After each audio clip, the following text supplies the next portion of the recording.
おはようございます。たかしです。それではポンド円とドル円の相場分析をやっていきます。まずはポンド円の冷やしからです。現在ポンド円の冷やしはダブルトップを作ってくるのかっていうところを見ている最中です。昨日お話ししていたのがこの GMMA でサポートされて上昇するのか下抜けるのかっていうところだったんですが、昨日見ていた段階ではちょうど GMMA を下抜けるような強い下落をしてきている最中でした。ただ終わってみると昨日はこんな感じですよね。長い下髭の陽線にはなってきております。ただとは言っても基本的には今 GMMA を昨日一度下抜けようとした下落の勢いが強いのがわかります。ここのところの動きを見ていてもわかりますよね。圧倒的に陰線の方が多いんです。ということは下落の勢いが強いので、このまま本日例えば下抜けるという可能性も十分あります。ただとは言っても昨日一旦反発してきているので、現在地付近この辺りで揉み合ってからの上昇になっていくのか、それとも下抜けるのかっていうのを迷うような相場に入っていくと思いますので、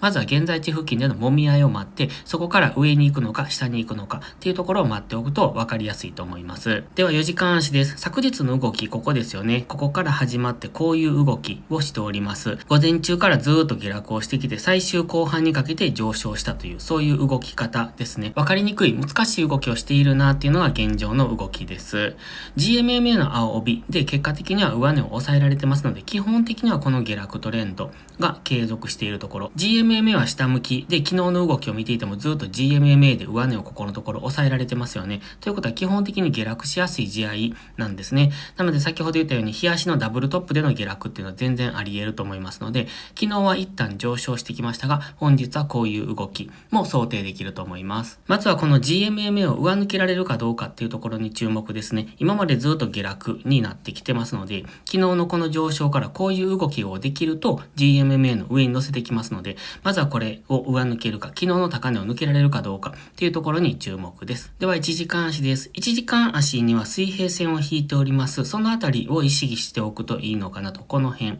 そしてこの黄色のゾーンですね。昨日は黄色のゾーンを一旦下抜けたんですが、結局下抜け魂という形で戻されておりますので、黄色のゾーンはまた意識される。そして昨日の安値も意識されるし、昨日の高値も意識される。その中での動きですね。昨日の高値を上抜けてくると上昇しやすいし、昨日の高値上抜けられないと、こういう形でのダブルトップでの下落が考えられますので、この辺の水平線と、あとこの黄色のゾーンですね。このあたりを意識しておくとトレードやりやすいと思いますので、アラート仕掛けるのであればこことか、ここですね。昨日の高値安値、そしてこの黄色のゾーン付近っていうのはチェックしておくといいと思います。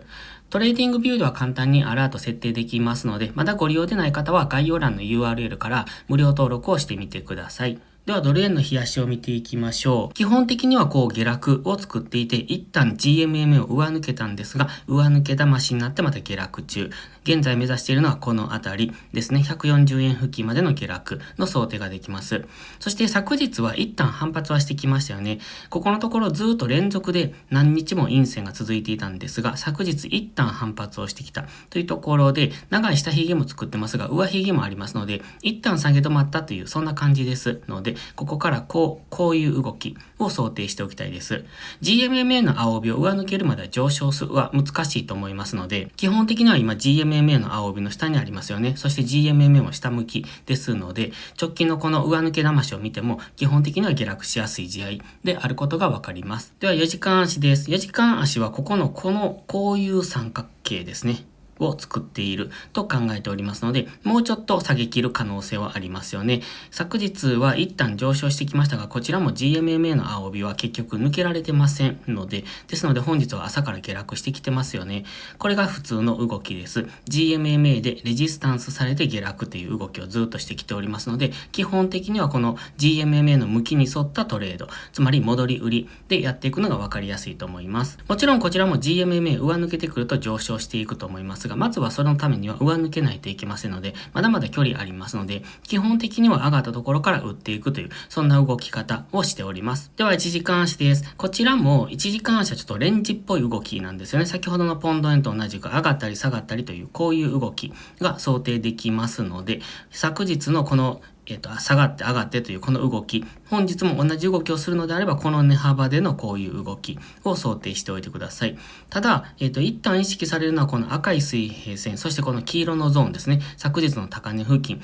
それから昨日の安値、ポンド円と同じですが、このあたりが意識されてくると思いますので、本日じわじわと下落してますが、こういう動きですね。もちろんここ下抜けると大きく下落していきます。昨日の安値ぐらいまでの下落。ここまで下がってくると、おそらく140円を目指して下落するような、そんな動きになるのかなと思いますので、その動きについていく。ただ、今のところはレンジですので、GMMA の青帯を上抜けた。昨日も一旦上抜けてますよね。上抜けたり下抜けたりしてますので、方向感としては分かりにくいので、今言ったみたいに昨日の安値、そしてこの黄色のゾーン、そしてこの赤い水平線。上昇してくればこの辺の水平線も意識されると思いますが、この辺にアラートを仕掛けておく。その辺まで来ると反発の動きをしやすくなりますので、上がったところから売る。もしくはこれ下がったところから買っていくという、そんな考え方を持っておくといいと思います。それでは本日は以上です。現在、ノートメンバーシップの会員を募集してます。毎朝更新の詳細な分析、そして週末の限定動画でコツコツ FX の知識を蓄えていってください。FX を基礎から学びたい、もしくは学び直したい方は、